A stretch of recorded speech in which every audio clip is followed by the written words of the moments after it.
All right. So I genuinely, let me just start by saying this. I genuinely think today might be one of the most important days that, as far as like me teaching you, and here's why. We're going to talk about the Articles of Confederation today, which are important but not super important. They only last for 10 years. And we've been talking a lot about the Second Continental Congress and kind of introing this. But what I'm going to do today, which is important, is I'm going to talk about the structure of our government today. And we're going to kind of compare and contrast how the Articles of Confederation are different than our Constitution today. And how the Second Continental Congress, which was our government during the Revolutionary War, how they are different than the structure of our government today. How many people have been seeing those political ads on TV lately, like Terry Lynd Land hates women, and then she comes back with like the ad that's like, but I am a woman, why would I hate women? And it's like, Gary Peters, this bum raises your, like these attack ads are very dangerous. One, because I think that they manipulate facts. They manipulate facts to use them in a way that makes other people look bad. Like, have you seen the advertisements about Rick Snyder and Mark Schauer? And like, Rick Snyder has an advertisement that says like, I increased spending on education by $1 billion. And then there's like another ad that's like, Rick Snyder cut spending for education by $1 billion. That's like $1 billion leeway. Like, who's telling the truth and not? I want to talk about like,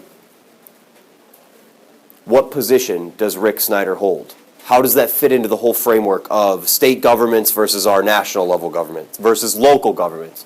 Does anyone know who the mayor of Dearborn is, by the way? Yeah. Yeah, it's O'Reilly, Jack O'Reilly. Have you heard that name before? Maybe you haven't.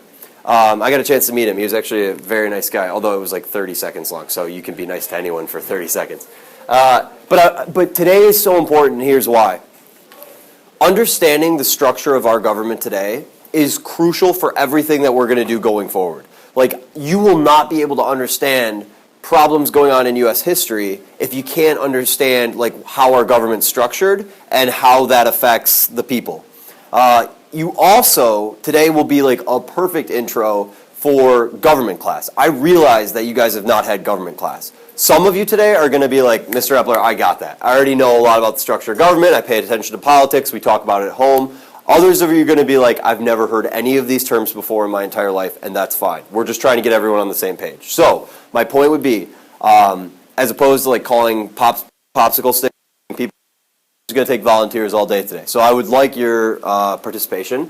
But if you have a question, make sure you stop me and ask. There's no bad questions here today, and I want to make sure that we're all clear on that. Are we good? Okay. All right. So we were talking about the Second Continental Congress a lot last week.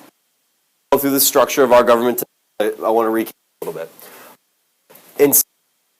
You write this part down. This is our review. The Boston Tea Party happens, right? Boston Tea Party leads to the Coercive Acts. Do you remember the Coercive Acts? Or the Intolerable Act? Great Britain places them on the colony. Local governments are shut down. Things are getting more intense. In reaction to the Continental Congress meets. Can someone raise your hand and tell me something we know about the Second Continental Congress? Things we remember. Where'd they meet? How many people were there? What colonies were represented? That type of thing. Emily? Yeah, all 13 colonies are there. Good. Henry? They met in Philadelphia. Yeah, they did. They originally met in Philadelphia. Good. What else do we know about the Second Continental Congress? Yeah. Yeah, John Hancock's going to be the person kind of running things at the first meetings. Good. Yeah, the first thing they do is they said, okay, the Revolutionary War is breaking out. We got to figure out the Continental Army. That was the first thing. They organized the Continental Army. And then we said they did a couple other things. They are going to be the people that what? They act as the outgoing government. Yeah, they're the government. They are the government of the 13 colonies during the Revolutionary War. And even after the Revolutionary War, they're going to be the government. What things do they produce, by the way? Like, what documents do they write up? Yeah, Emily? Yeah, the Olive Branch Petition. A last-ditch effort to try and make things better with Great Britain. Doesn't work. What else do they do? Yeah. Declaration of Independence. So in 1775 they meet. 1776 the Declaration of Independence is written by mostly Thomas Jefferson is the guy who's going to be writing most of that. And then in 1777 we said they are going to create the Articles of Confederation. Did we talk about this at all on Friday or on Thursday or no? A little bit? Okay. Articles of Confederation. Did you write anything down in your notes about them? Okay. The Articles of Confederation are going to be our first constitution in the United States. They're our first attempt at a constitution. They are going to be in place for a decade, 10 years, no more, no less. They're written in 1777. By 1787, they are literally scrapped, thrown away, we start over, and we get the Constitution. So in 10 years, we go from creating our first Constitution to realizing, this is not so great. We're going to talk more about why that is, but I want to first talk about how our current Constitution structures or sets up our government.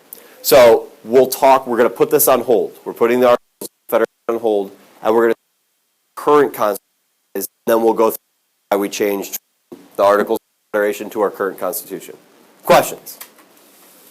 Okay, so this is what I want you to write in. I would do this on a blank page in your notebook. This is going to go through the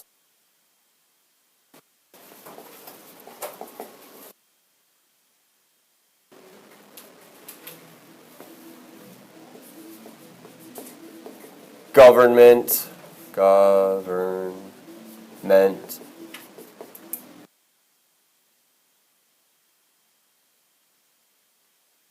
I'm going to write it confused. This is how it's set up today.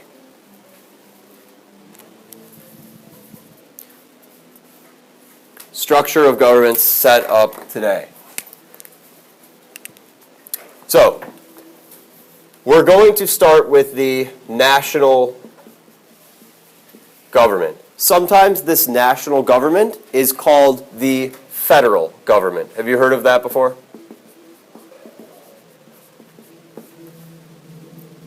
The second level, and you're going to, by the way, want to have 3 lines at least for this. So skip 3 or 4 lines. The second level is going to be state-level governments.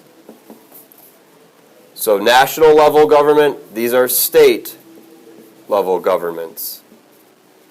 And then lastly is local governments. And I'm abbreviating governments GOVTS. So national or federal government, the state governments, and local governments. Again, there's going to be 3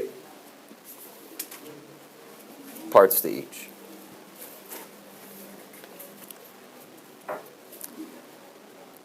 Can someone raise your hand and tell me where our national level government is located? Where do they do business operating? Charlie, what do you think? Yeah, it's Washington, D.C. By the way, I'm still looking for some people to go on the close-up trip. We have 5 people already signed up. So if you're interested, I think we're going to be able to do quite a bit of fundraising, and it might be not as expensive as you think. So if you're interested in going on a close-up trip, come see me at some point.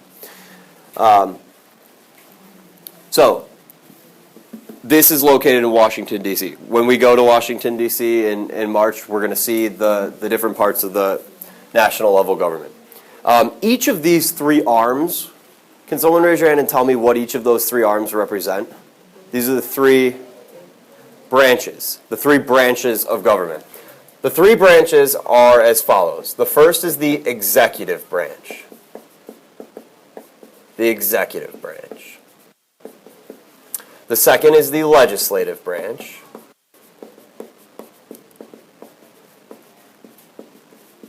And the judicial branch. You've seen these branches of government before. But I want to talk more today about what the heck these mean.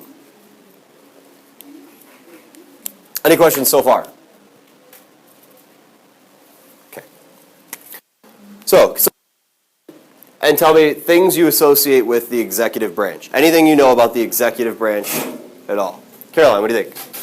Yeah, so we associate the president, right? The executive branch, the biggest part of this is the president. President Obama.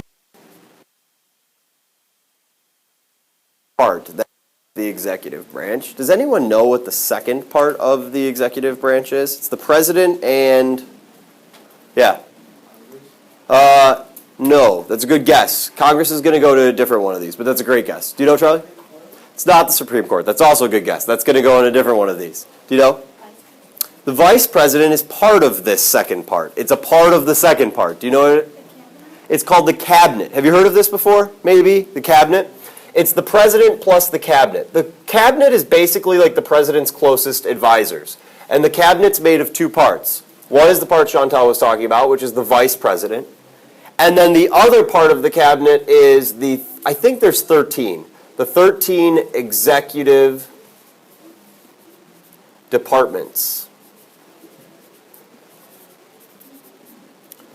You've heard of some of these departments before. How many people have heard of, like, the Department of Homeland Security, the Department of Commerce, the Department of the Interior, the Department...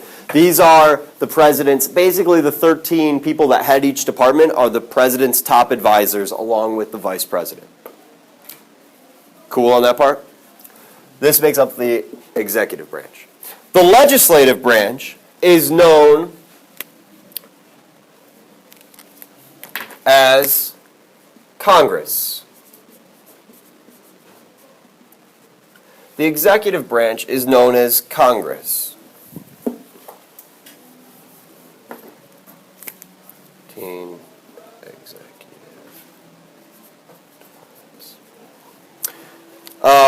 Congress, yeah. Are the 13 executive departments elected in? No, that's a good question. Are the heads of the 13 executive departments? No, they're chosen by the president. They're chosen by the president. That's a good question. We don't elect them. Mostly because the simplest answer is the people that made the Constitution didn't think that the general public would have the knowledge to make good choices, that the president himself would know what advisors he should have around him, essentially. So Congress is made up of parts. Can anyone raise your hand and tell me one of the two parts of Congress? You've heard of both of these before. Do you know one? The Senate. The Senate is one of them. Have you heard of the Senate before, yes? The Senate is considered sometimes the upper chamber of Congress. The senators are elected for 6 years at a time. There are 102. The Senate is sometimes called the more prestigious of body of Congress. This year, one of our senators is retiring. Does anyone know who our senator is that's retiring? It is Carl Levin. Carl Levin is retiring, and that is, so Gary Peters is running for that position, and so is Terry Lynn Land. That's what they're running for Carl Levin's position. So if you see things on TV, those two people are running for Senate. I have a funny story about Carl Levin, actually. You'll probably enjoy this. I organized, when I was doing my student teaching, I organized this assembly in which Carl Levin was going to come and speak to our students, and it was like a big deal. Like, I was really nervous about it. And so the day that Carl Levin showed up, I had like my nicest dress clothes on that I owned at the time, like a nice suit. And he was coming right after lunch, and I hadn't packed my lunch. I woke up a little late that day, and so I went out to eat. First mistake. I went out to eat. As quickly as I could, I went to Wendy's down the road from Salem High School, which is where I was doing my student teaching. And so Carl Levin's scheduled to be there, I think, at noon, and my lunch was at like 11:15. So I had 45 minutes to go there, get back, and get ready. And I was like one of the first people in the Wendy's at 11:15. It had just opened, right? And I order, and I get my food, and I'm rushing over, and I go over like the condiments thing, and I grab a little ketchup holder, and I push the thing, and it hadn't been cleaned from the night before. So like there was like ketchup that was like old and crusted on it, and it blocked the opening. So it didn't go. I was like, why is it out? And I hit it again, and it blew up all over me. Like literally ketchup from here down to about here on this white shirt. I had to go home, change, didn't get to meet Carl Levin. The whole thing went on without, so I was like, I got to see him speak, but I didn't get to see him beforehand, missed the photo opportunity, and I was like, so mad. I like was swearing at the lady behind it like totally wasn't her fault, but I was like just enraged that this had happened. I was like, I'm about to meet the senator from Michigan, Carl Levin. Look at me. I was like freaking out, absolutely freaking out. Bad day. It was a bad day. But it wound up working out fine. I mean, it was, the kids got to see it. So the Senate is one part. Can someone raise your hand and tell me the other part then? Henry. It's the House of Representatives.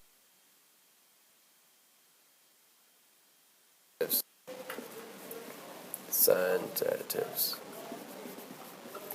There are, you don't have to know this by memory, but there are 435 representatives. The number of representatives each state gets,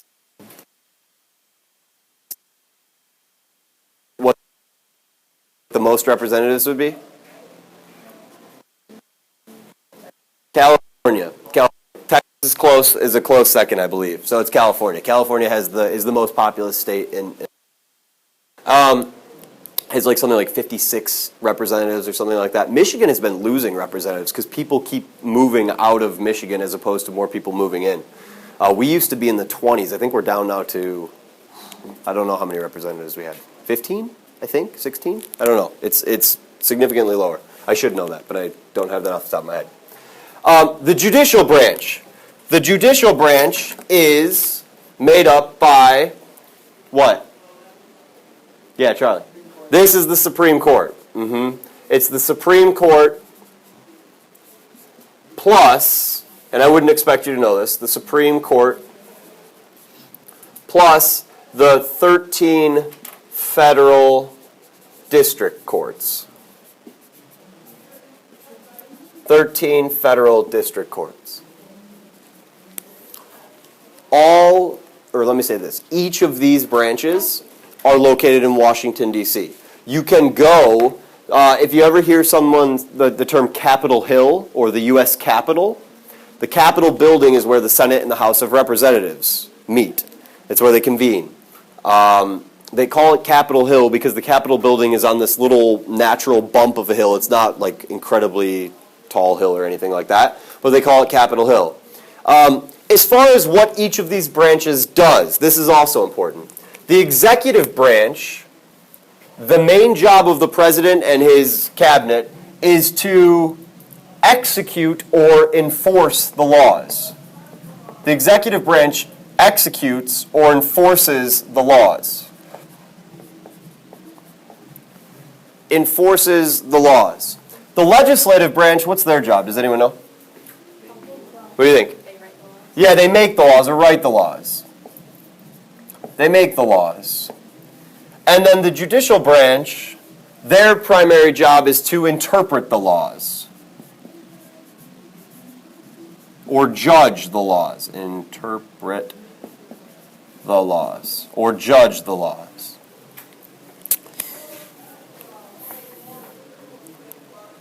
So, executive branch, legislative branch, judicial branch. Now, at the state level, each of these are going, so we're going to have executive, a legislative, and a judicial level. Yeah? The Secretary of State Defense, do they fit into the national government?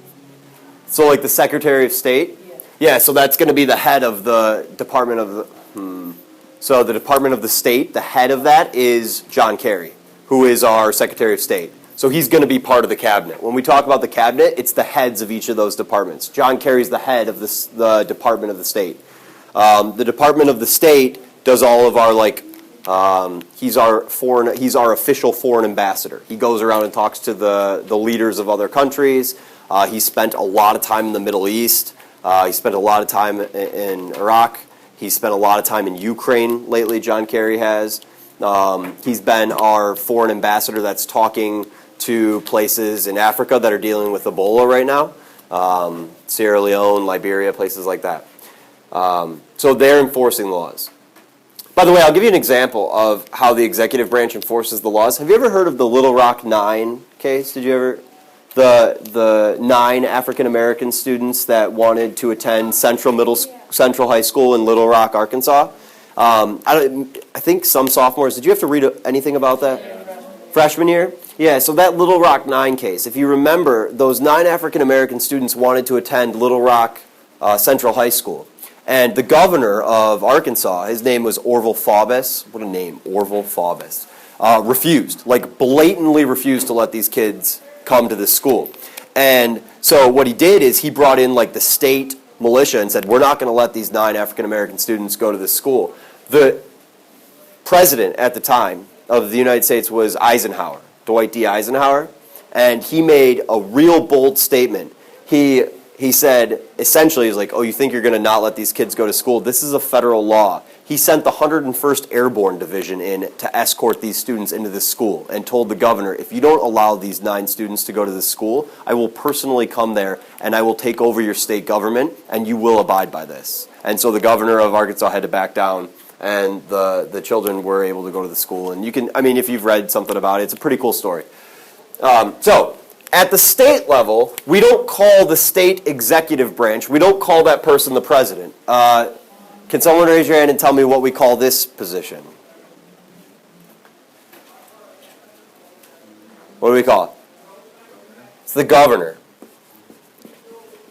The governor, right? There is going to be an election this November for our state governor. Rick Snyder is our governor currently. He's running against a guy named Mark Schauer. Have you seen those TV ads before? Governor Snyder saying, I created, a bunch of jobs and got Michigan's economy rolling again. Mark Schauer saying Rick Snyder is not a good leader, that Michigan can still improve more, and those two are going to be competing for the governor position come November. So the legislative branch at the state level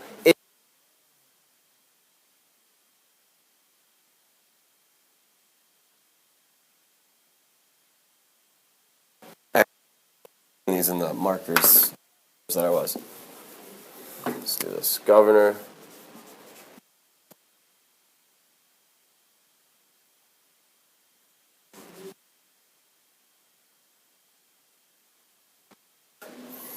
The state Congress, by the way, is broken into the same two. It's the state Senate and the state House of Representatives. I'm just going to abbreviate it, State House of Reps. And the state level judicial branch is the state Supreme Court. The state Supreme Courts. Questions on that? Okay. Lastly, the local level. At the local level, we have our executive, legislative, and judicial. The local level executive branch is going to be the mayor. And depending on where you live, sometimes they call the mayor the township supervisor. There's different titles that they can give, but the mayor is the one I want you to know. At the legislative branch, at the local level, does anyone know what this is called? The body that legislates at the local level. City Council. Yeah, good. It's the City Council. This is the City Council. Last year, I believe they held elections for the Dearborn City Council. I think they had those like things you put, the signs that you put, the little picket signs you put in your yard. They were all up and down North Silver Lane. Those were people running for City Council. And the judicial branch at the local level are going to be local district courts. The nearest one to my house is the 35th District Courts, but there's lots of them. These are local district courts. So, this, and I color-coded, so the executive at the local is the equivalent of the executive at the state, which is the equivalent of the executive at the national level. These 3 levels of government each have certain powers, right? The national government has certain powers over certain things. The state governments have specific powers that the national government leaves alone and the states can decide for themselves. I'll give you an example. This is a controversial example. State governments, right, each can decide their own laws on things like gay marriage. State level governments can decide their things like legalization of marijuana. You go to Colorado, it's legal to buy and have small amounts of marijuana. In Michigan, marijuana is illegal. However, Michigan has decided that there's certain medical conditions that it is okay to use marijuana medicinally, things like glaucoma and other things like that. It's different from state to state. Each state gets to kind of decide their own thing. Education is a thing that the states have pretty much been able to decide for themselves, although the federal government has gotten involved in some areas. Other things, the federal government has the right to make decisions on. I'll give you an example. In the 1970s, there was a Supreme Court case that was decided by the Supreme Court, the highest court in the land. It was a court case called Roe versus Wade. Anyone know what that was regarding? 1970s Roe versus Wade. It was the Supreme Court case that said women have the right to an abortion, that a woman's body is her own body and they have the choice to do what they want with their own body. That Supreme Court decision, right, became law, became federal law, and it has made it such that state governments had to allow abortions in their states. Trust me, a place like Texas would love, Texas state lawmakers would love to limit or completely make it illegal to have an abortion. But because the federal government, the national government, and the Supreme Court ruled that, you know, women have the right to do this, they have to abide by it, right? Just like during the Civil Rights Movement, when the federal government mandated that schools could not segregate based on race, all the state governments had to reflect that. And even when Arkansas tried to resist that, the federal government stepped in to enforce the law of the land. Any questions on this at all? I am going to ask you to know this. Like, I want you to know this, and here's why. Not everything, a big part of what we talk about going forward is going to be a debate about who should have more power. Before our country became its own independent country, there was no national government of the colonies. Who was the acting national government of the colonies in colonial America? What do you think? It was, but before the Continental Congress. So that's right at the eve of the Revolution. The Congress was the acting national. Before that, early colonial, who's the national level government?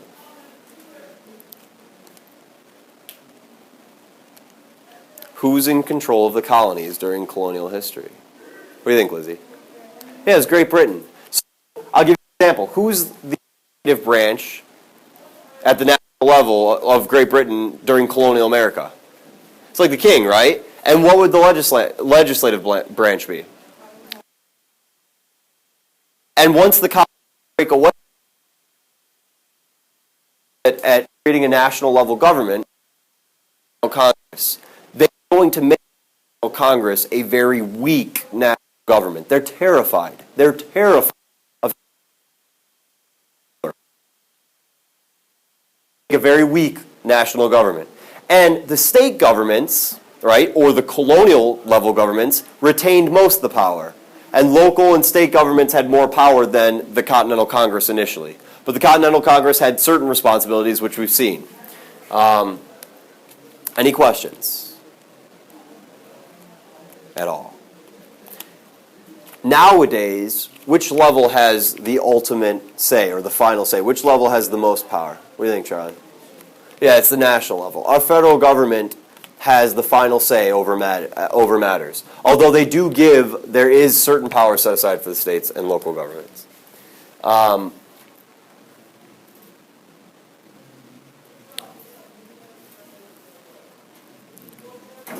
At some point, sit down with this.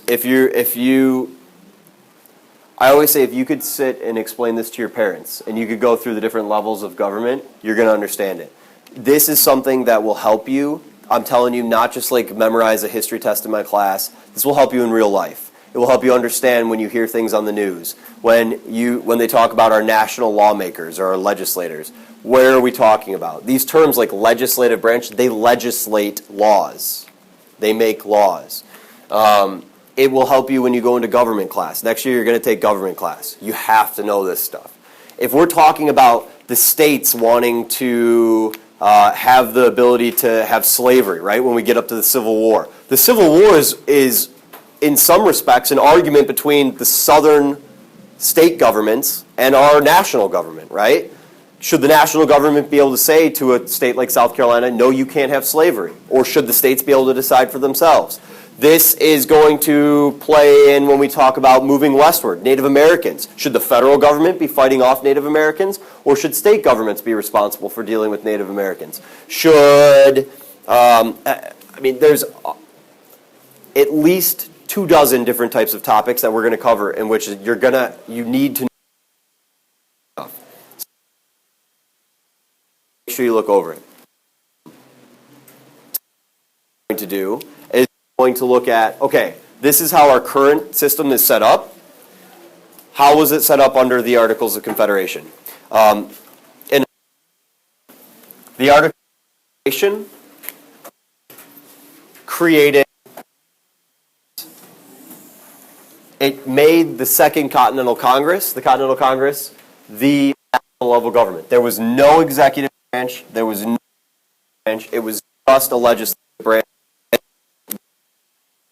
Were very limited. They could raise an army, they could ask for taxes, things like that, basic stuff. So if there's no more questions, we'll stop there for today and we'll pick back up for tomorrow.